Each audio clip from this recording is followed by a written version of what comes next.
Donc, les préparatifs évidemment du jeûne musulman. Et ce matin, je suis avec Nasrine Alabi du Sefima. Bonjour. Bonjour à tous. Voilà, dans la rubrique culturelle, je l'annonçais donc ce vendredi, nous allons nous intéresser à cette question: comment le fidèle musulman doit-il se préparer spirituellement avant le démarrage du jeûne? C'est une étape, j'allais dire, très importante. D'abord, vous nous dites qu'il formule une intention et un repenti sincère. Oui, le Ramadan est un mois sacré en islam et le fidèle musulman s'y prépare dans le mois de Shaban, le mois qui précède celui de Ramadan. Et une bonne préparation du mois de Ramadan passe par une préparation spirituelle. Le fidèle formule l'intention qui précède le jeûne et cette intention doit être sincère. Et c'est ce que le prêcheur en islam Moussa Daouda explique dans cet extrait. Il faut formuler l'intention. Le prophète sallam a l'habitude de formuler l'intention le 8e mois que nous traversons, le mois Shaban en arabe. Il formule l'intention que Dieu lui permette de vivre et de démarrer Ramadan, puis de terminer Ramadan dans de bonnes conditions. Et ses compagnons en font autant. Donc l'intention. En islam, l'intention vaut l'acte. Il faut formuler l'intention avant de jeûner. Deuxième acte spirituel, il faut être sincère. La sincérité. La sincérité par rapport au carême, au Ramadan, cela signifie quoi?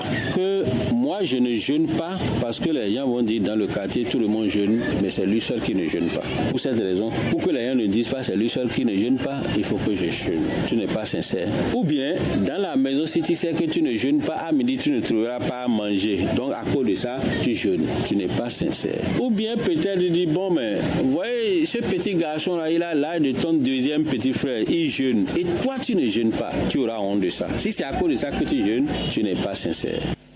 À cela s'ajoute le repenti sincère. Ce repenti est obligatoire en tout temps, mais l'est davantage pour celui qui va entrer dans un mois béni et très important.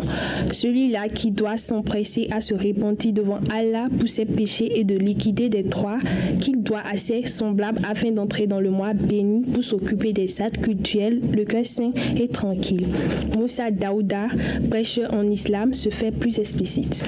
Il faut se repentir de deux façons. La première, vis-à-vis de ton Seigneur Allah, et la deuxième vis-à-vis de tes semblables. Pour se repentir, il faut premièrement formuler l'intention que la mauvaise œuvre dans laquelle tu te retrouves là, tu vas stopper ça. Deuxièmement, tu vas abandonner ça. Troisièmement, tu regrettes et tu continues pour le reste du temps à faire de bonnes œuvres. Ça, tu t'es repenti vis-à-vis de ton Seigneur. Mais se repentir vis-à-vis de ses semblables, c'est quoi? Tu renonces au mal que tu as fait à ton prochain, tu regrettes de lui avoir fait le mal et tu formules l'intention de ne plus lui faire du mal jusqu'au pour le reste du temps qui te reste sur terre. Mais les savants disent, si tel est que tu l'as offensé publiquement, alors procède de façon à lui présenter les excuses. Ou bien si tel est que tu lui as pris un bien par force, fais un effort pour lui restituer ce bien-là. Donc tu t'es repenti. Voilà, des précisions avec Moussa Daouda sur des exigences. Alors, on va parler d'autres exigences pour le fidèle musulman avant le jeûne. Il y a, par exemple, la réconciliation. Oui, l'autre exigence pour le fidèle musulman avant le démarrage du jeûne, c'est la réconciliation si tant est qu'un différent l'oppose à son prochain. Mais si ce différent n'a pas un lien direct avec les lois divines, c'est-à-dire que vous n'êtes pas en train d'enfreindre aux prescriptions divines. Si vous êtes en train de défendre une loi divine et quelqu'un s'y oppose, dans ces conditions, même si vous cherchez en vain une réconciliation, ce n'est pas grave. La réconciliation est nécessaire. Si un différend oppose deux personnes, les Saintes Écritures disent qu'Allah ne va pas exaucer leur jeûne jusqu'au moment où ces deux personnes se réconcilient. Ça ne sert donc à rien dans ces conditions pour aborder le jeûne. Vous allez observer inutilement le jeûne si vous traînez un problème avec un proche. Tout ceci fait partie des préparatifs du jeûne musulman. Alors, que dit des jours de dette de jeûne à rembourser par le fidèle? C'est le dimanche prochain, dimanche 10 mars, que démarre le jeûne musulman édition 2024. Il y a certains fidèles qui ont fait le Ramadan édition 2023 avec des jours de dette de jeûne à rembourser au Seigneur. Donc, ceux-là vont faire un effort pour rembourser ces jours-là avant l'entame de cette édition. Ce qui peut amener le fidèle fidèle à avoir des dettes vis-à-vis du Seigneur pour les deux sexes, c'est soit la maladie, soit le voyage ou les deux. Si l'un de ces cas se présente à nous pendant le Ramadan, on peut avoir des dettes qu'on va rembourser après Ramadan. Mais pour la femme, elle a de dettes lorsque les menstrues s'installent. Elle a de dettes lorsqu'elle accouche et pendant l'écoulement de sang jusqu'à ce que le sang s'arrête après l'accouchement. Elle a de dettes pendant la grossesse dans son évolution ou quand la femme est à terme. Et qu'elle se rend compte qu'en jeûnant, le fœtus peut être atteint.